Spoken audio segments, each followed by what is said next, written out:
السلام علیکم ورحمۃ اللہ وبرکاتہ۔ اعوذ باللہ من الشیطان الرجیم، بسم اللہ الرحمن الرحیم، رب زدنی علما۔ 5 خوبصورت احادیث۔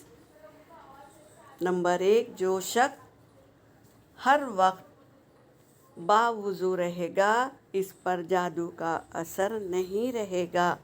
نمبر 2، سود اور حرام کھانے والے کی دعا قبول نہیں ہوتی۔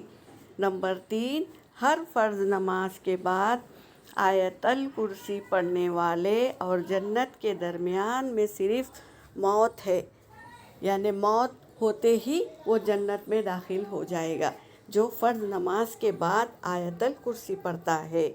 نمبر 4، جس نے اپنی نمازوں کی فکر چھوڑی، اللہ نے اس کی فکر چھوڑ دی۔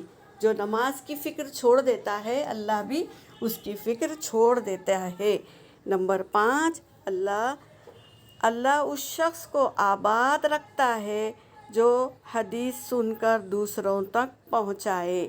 حدیث پاک کا مفہوم ہے نا کہ نبی کریم صلی اللہ علیہ وسلم نے دعا دی ہے کہ وہ شخص سرد و شاداب رہے جس نے میری بات سنی اور دوسروں تک جوں کا توں پہنچائی، تو اس دعا کے مستحق ہو جائیں گے ہم اگر اللہ کے احکاموں کو اور نبی پاک صلی اللہ علیہ وسلم کی احادیث کو سن کر دوسروں تک جوں کا توں پہنچائے۔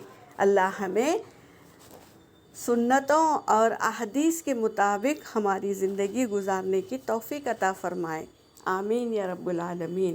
وآخر دعوانا ان الحمد للہ رب العالمین۔